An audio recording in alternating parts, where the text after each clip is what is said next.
Today, we're going to talk about an icon of American songwriting, a very wealthy rock performer, and a real icon, Bruce Springsteen. Bruce Springsteen has been in the news because he's going to be touring, which is good news for people that have seen him live, as I have many times. But he has not toured in the United States of America for 6 years. So the demand for tickets was very high, and Live Nation set up a virtual queue where people that wanted to buy tickets for the concerts could get in the queue, and then when they got to the front of the queue, could buy tickets. What was newsworthy was what people saw when they got to the front of the line, and that was that some of the tickets for some of the shows on the East Coast were $5,000. This is called dynamic pricing. And this is something that Live Nation, Ticketmaster, and the other ticketing agencies have adopted as a way to maximize the ticket sales. And at a certain level, the fans are like, Bruce was always about the music. He was really anti-man, and really what's going on. Well, actually, Bruce really is anti-man and really did come from very humble roots. And the journey for him to the $5,000 tickets didn't begin with a silver spoon. He was born in New Jersey. He had a surfboard company as his original manager. He was playing in coffee shops, living hand to mouth. And he was approached by an individual by the name of Mike Apple, who said, I think I can get you a recording contract. And Bruce Springsteen signed a ridiculously unfavorable contract that was very favorable to Mike Apple and Laurel Canyon Productions. But at a certain level, Bruce said he didn't care. It was more about the music, and it did get him in the door of Columbia Records. And a deal was signed whereby he agreed to do 10 albums for Columbia. And the first two albums he did sold a couple 100,000 each. They weren't earth-shattering. Fast forward to 1975, the Born to Run sessions.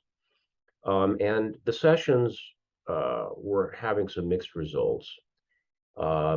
And an individual that was a very close friend of Bruce, who was a writer for Rolling Stone, was named John Landau.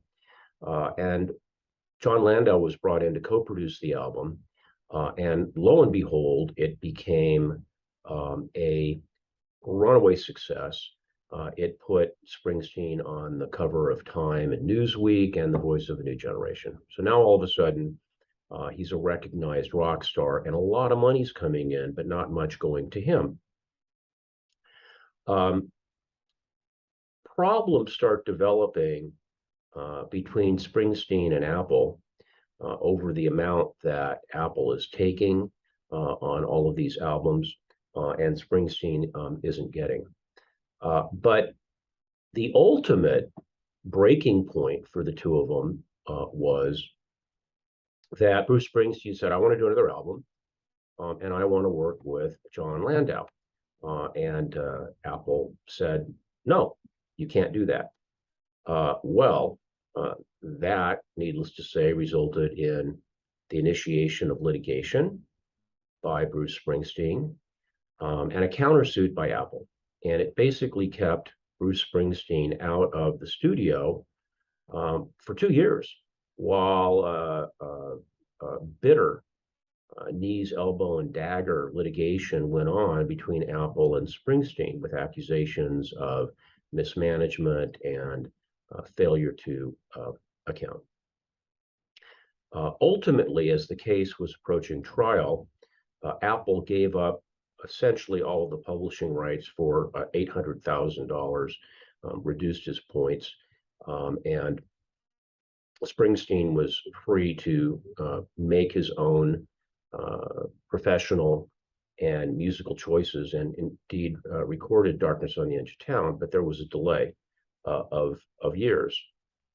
In retrospect, the sale of the publishing rights to those Springsteen songs doesn't look quite so good, because Springsteen sold his catalog within the last 5 years for $500 million. That's right, $500 million. And in a year where he is touring, which he hasn't done in the U.S. for a while, but he makes $80 million a year.